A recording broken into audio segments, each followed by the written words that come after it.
Et voilà, ben, n'ayez crainte, on l'a Réchappé. sauvé, on l'a... Ça va mieux? Oh, ça va mieux, là. Bon. José Soucy, bon matin. Bon matin.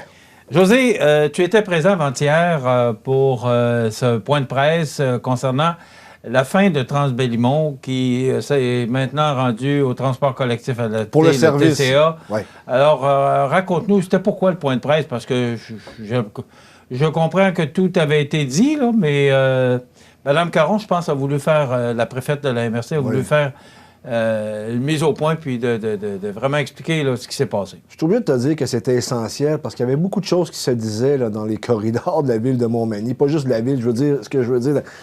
Ça jasait beaucoup. Partout, là, ouais. Ça jasait beaucoup parce qu'il y avait comme deux versions. Mais en même temps, je suis obligé de donner raison ce matin aux gens de la MRC de TCA parce qu'on a tenté à maintes reprises d'avoir la collaboration de Transbellimont et on ne l'a pas eu. Et tu sais comme moi, les absents ont toujours tort, mais on a demandé aux gens de Transbellimont de venir s'expliquer. Ils n'ont pas voulu. Et c'était de mise, je pense, sincèrement, que la préfète de la MRC de Montmagny, Mme Caron, là, explique en long, en large ce qui s'était passé. Puis tu sais qu'il a fallu qu'on se tourne sur un scène, puis pas à peu près. Là. Il a fallu travailler fort. Moi, ce qu'on m'a raconté, là, c'était des 80 heures par semaine pour M. Donald Veilleux, qui s'occupe de TCA, pour trouver des solutions de rechange. Mais malgré tout, il y a des bonnes nouvelles.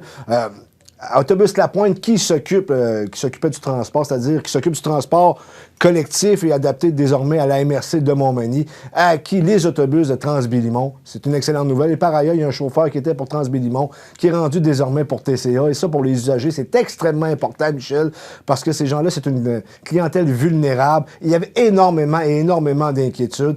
Et je félicite la MRC de Montmagny, le leadership qu'elle a eu pendant cette crise-là, qui a été de courte durée, mais qui a été intense. Également, les gens qui se sont levés de bout pour dire qu'on n'est pas d'accord avec ça. En l'occurrence, Mme Gabrielle Brisebois, la conseillère à la ville de Montmagny, et M. Jocelyn Lapointe, le conseiller du côté de Berthier-sur-Mer. Ce que je comprends, là, c'est qu'il y a eu une négociation dans le temps des fêtes, là, et ça n'aurait pas fait l'affaire du conseil d'administration de Transbellimont. On peut présumer, Michel, ce que j'ai compris dans ton texte. Oui, là. mais Michel, je peux présumer jusqu'à demain matin, je le sais pas, ils veulent pas nous parler. Qu'est-ce que tu veux que je te dise de plus? C'est réglé. C'est réglé, là, on en regarde en avant, puis je pense que ça va bien aller. Voilà. J'ai confiance aux gens de la MRC de Montmagny de TCA pour mener à bon port ce projet. Bon, mais écoute, les autobus de Transbellimont s'en vont où, là? C'est à qui, ça, ces autobus-là? Exactement, ils ont été achetés par Autobus La Pointe. Ah, OK, c'est beau. Alors, on a acheté les actifs, puis là, ils servent pour le transport collectif adapté. Absolument. OK. Maintenant, sondage, une forte majorité de Québécois en faveur de baisse d'impôts. Hey, écoute, j'ai été surpris. J'ai failli tomber en bas de ma chaise. Est-ce que tu serais contre, toi? Actuellement, je serais pas parce qu'on s'appauvrit collectivement. Non, je veux pas de baisse d'impôts. Non, mais c'est pas ça, Michel. Il y a des temps qu'on peut dire, là, c'est pas le temps parce qu'il y a toutes sortes de choses à payer. Mais en même temps, j'ai un point qui est d'importance capitale ce matin, c'est que les revenus de Québec comme d'Ottawa ont augmenté considérablement avec l'inflation. Et ça serait peut-être le temps de penser à des baisses d'impôts parce que les gens en ont jusqu'ici de voir jusque-là. Et il faut recommencer à gérer pour la population et non juste pour, je sais pas pour à quelle fin, mais j'ai pas l'impression actuellement, si tu regardes l'état de la gouvernance au fédéral, au provincial, qu'on est dans la bonne direction. Tu as vu récemment la SAC, l'hécatombe qui se passe là avec le changement de système. Et là, on pourrait parler des passeports, du système de paye au fédéral, on pourrait... le système de santé, je veux dire, ça va pas très bien. Et ça écoute, José, ce matin, je regardais sur RDI, on parlait de la SAC. La SAC clique, là. Ben oui, c'est ce que je te disais. Pas fort. Ça clique, mais t'as pas de résultat. On a fermé la Société d'assurance automobile. On donnait quelques services, là, mais pour arriver avec ce nouveau système-là. Et là, ben, comme les passeports puis comme le reste, là, ça fait la file pour aller à la SAC parce que la SAC clic ne fonctionne pas ou ne fonctionne pas comme ça voudrait. Écoute, c'est que tout coûte de plus en plus cher, José. Exactement. Et on a de moins en moins de services. Oui. Et moi, je voyais les gens attendre à la file, là, à la SAC, là. Écoute, on a une patience, nous, les Québécois, là, qui est hors du commun, là. Fais juste voir ce qui s'est passé. Je dis les Québécois, les Canadiens, puis fais juste voir ce qui s'est passé dans les aéroports dans le temps des fêtes. Oui. Écoute, tout coûte de plus en plus cher, puis on est de plus en plus mal servi. Coudonc, on a l'impression des fois qu'on est en Haïti, là. Je veux dire, il n'y a rien qui marche. Le fonctionnariat ne fonctionne pas. Écoute, en plus, là, comme Bernard Généreux a dit récemment, 70 000 fonctionnaires de plus depuis 2015. Au Québec, depuis 2015-2016, 7 000 de plus. Ça marche moins bien que ça marchait avant. Ben, coudonc, on s'est une coupe. Reprenez l'ancienne recette, ça marchait mieux. José, ça prend un passeport. Tu peux pas sortir sans un passeport. Ça te prend un permis de conduire, ça te prend des plaques d'immatriculation. Ce sont des services essentiels, parce qu'on peut, sinon on est hors la loi. Et on arrive pour avoir ce service-là, puis c'est tout croche. Ah, puis je peux dire une chose, récemment, là, j'ai fait des démarches pour mon passeport parce que j'avais égaré le mien, je pense, lors de mon déménagement quand je m'étais séparé. Puis c'est assez compliqué, mais par contre, je suis obligé de souligner que j'ai eu un excellent service de la part d'Annie Franqueur du bureau de Bernard Généreux. Je leur lève mon chapeau ce matin, là, vraiment un service hors pair. Mais comme Bernard Généreux disait, là, c'est rendu qu'il fait le travail des fonctionnaires dans son comté. Ça marche pas alors qu'on en a 70 000 de plus. Hey, j'ai l'air du chiolus ce matin, mais je regarde l'état des choses, puis il me semble qu'on n'est pas dans la bonne direction. Il me semble qu'on rentre de plus en plus dans le chaos, alors que ça prendrait un bon leadership pour se sortir de ça.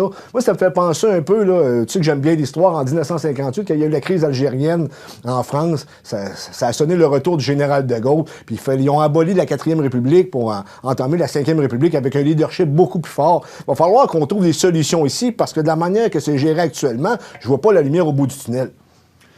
Je pense que tu parles du bureau de Bernard Généreux pour les passeports, là. Puis moi, c'est là que je suis allé parce que je me suis rendu à Québec et j'ai été découragé. Puis je suis allé voir au bureau de Bernard Généreux, puis on a réussi à obtenir nos passeports.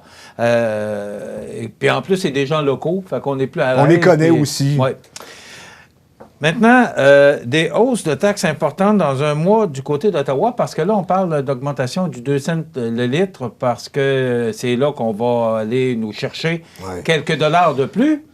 Et je lisais le texte ce matin dans le bulletin de nouvelles que les députés fédéraux, entre autres, vont connaître une augmentation de tout près de 5 100 $. 10 200 pour notre bon premier ministre canadien. Il y a des augmentations également du côté de l'Assemblée nationale. Il y a des augmentations également du côté de notre conseil municipal. Par ça va bien.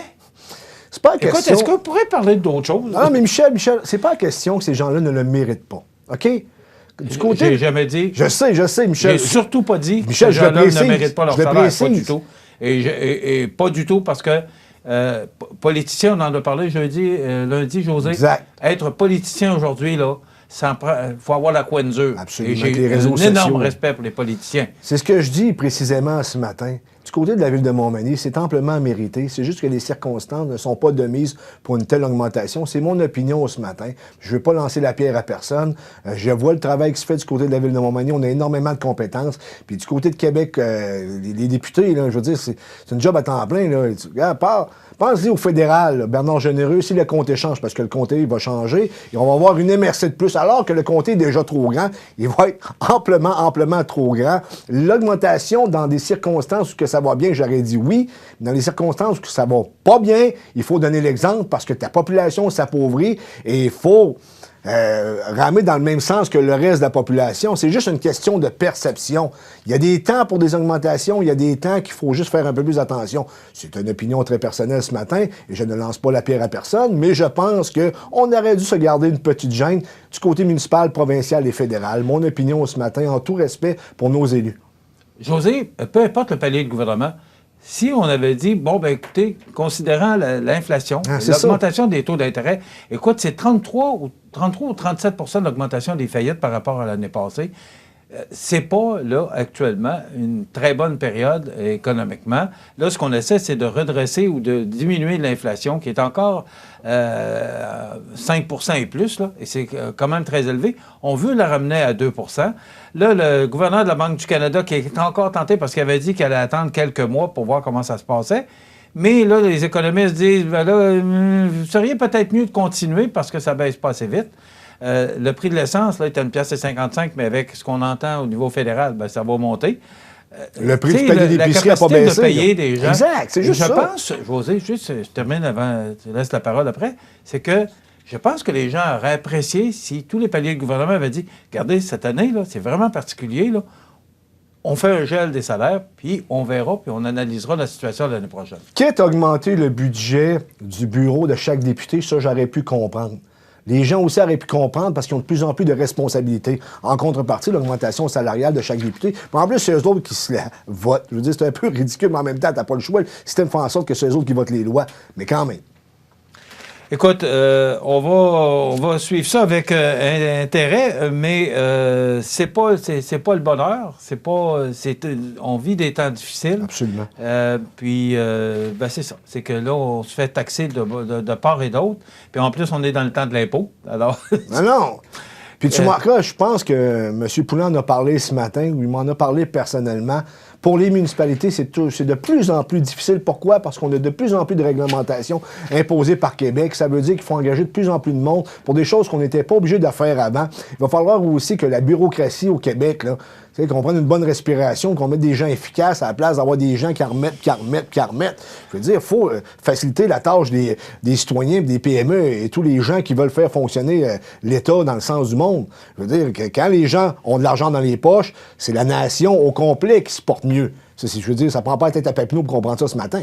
Non, puis ce matin, dans le bulletin de nouvelles, la dette de la Caisse de dépôt et placement qui explose. En plus, que ça n'a pas été une bonne année. Et ça, il faut se rappeler que la Caisse de dépôt et de placement... C'est notre bas de laine. C'est le bas de laine des Québécois. Exact. Donc là, on a 407 milliards en diminution d'une trentaine. Je n'ai pas les chiffres exacts, mais c'est quand même beaucoup d'argent. Et ça, c'est pas supposé diminuer, c'est supposé d'augmenter à chaque année. Mais on sait, la fluctuation, les cas de la bourse, tout ça, ça joue un rôle important sur notre bas de laine. Mais ça aussi, mais quand même. José, je veux terminer sur une note positive. L'île aux Crues qui se prépare à célébrer la mi-carême. Absolument. Et aussi le Club Richelieu qui remet un montant de 1 500 $ aux élèves de secondaire 5 de Louis-Jacques Cazot. J'étais là hier et José, j'ai réalisé, il va y avoir une chronique sur l'éducation au cœur de notre région qui sera présentée mardi. Tu sais que Génie en herbe, l'école Cazot, c'est très populaire. On a reçu l'an passé, malheureusement, on ne l'a pas su, que c'était... on a amené le provincial ici, à Montmagny. C'est plus de 660 concurrents avec père et mère qui venaient bon pour l'économie, de partout au Québec.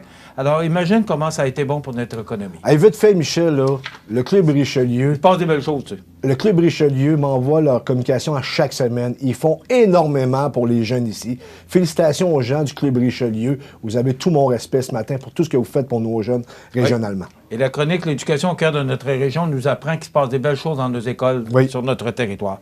Merci, José. Plaisir. On se retrouve lundi. Pour ma part, je serai absent demain. C'est toujours les vendredis de Marie-Ève qui recevra Patrick Morancier et Gilles Gagné. Il y a une activité de raquette sur le fleuve le 11 mars prochain. Et également, elle recevra Cynthia Duluth. Pour ma part, je vous retrouve lundi.